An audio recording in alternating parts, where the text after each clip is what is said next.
there is no more solemn a job of finding out that one of your very own have been injured or possibly killed.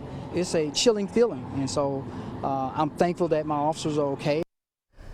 A dramatic scene unfolding in RV Taylor after Mobile police and two men exchanged gunfire. According to investigators, two men wanted on drug charges opened fire on the officers. They returned fire, striking both men. Those guys are hospitalized, one in critical condition, the other shot through the left arm before surrendering after barricading himself inside a house. We have team coverage to break down the still developing details. Our Tyler Fingert is live at University Hospital, where both men were taken. But first, our Steve Alexander at police headquarters with dramatic pictures of the takedown of that second suspect. Steve, dozens of police were just blanketing that community. Yeah, they certainly were. We do have some late information, too. Just in, police say 2 handguns have now been recovered from the scene. Shell casings found at the scene also. Public Safety Director James Barber says police are working to determine if the guns that were recovered were stolen, and that's something we'll be covering. Now, right after the incident ended, Barber did not give a positive identification of the suspect who was taken into custody, but he did talk about the circumstances of the arrest. Shortly before 7:30, police SWAT teams and investigators detained a person who we later learned to be the man who had been holed up in an apartment.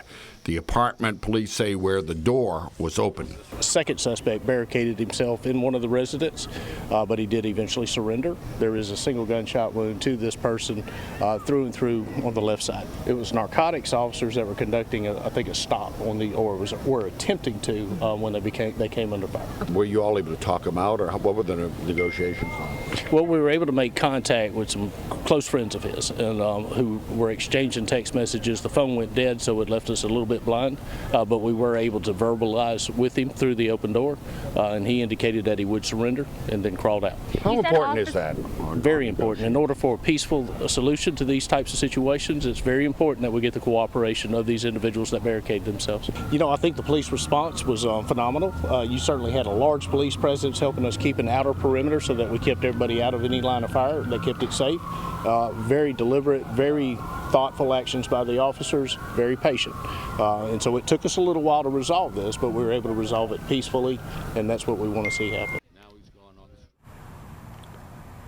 And still some unanswered questions at this point. The exact charges that the suspects will be facing and when they will be taken to jail, when they'll be showing up in court. Of course, all this is still happening as a developing news story. Reporting live from police headquarters, Steve Alexander, Fox 10 News. All right, Steve, thank you. We want to continue our team coverage now. Let's go to Tyler Fingert. He's live at University Hospital where both suspects were taken. And Tyler, earlier you spoke with the police chief, Lawrence Battiste, and he was talking about how thankful he was none of the officers were hurt. Yeah, that's exactly right, Lanice and Byron. When officers put on their uniform and put that badge on every single day, they do put their lives on the line. In this case, they were out there today, and luckily, though, the officers that were shot at, all of them will be going home to their families tonight uninjured. Take a look at the video from that scene at the RV Taylor community where that initial calls for the shots fired call went out. MPD officers, detectives, and SWAT swarmed that area around 5:40. Battiste says the suspect who was able to run away from the scene was recognized by MPD officers as Johnny Vale because Vale is known to them for other calls. During that search for Vale, officers searched methodically for him in apartments, trying to bring him into custody safely while staying safe themselves. When I talked with the chief earlier, I asked him about his first thought when he found out one of his own was shot at. There is no more solemn a job of finding out that one of your very own have been injured or possibly killed. And so obviously, because of what I've had to experience over the last 2 years with Officer Billa and Officer Tudor, and to hear that we've had officers shot at, Officer Tarnowski and other officers, it's a chilling feeling. And so I'm thankful that my officers are okay. Battiste says this is the second officer-involved shooting in the city of Mobile this year.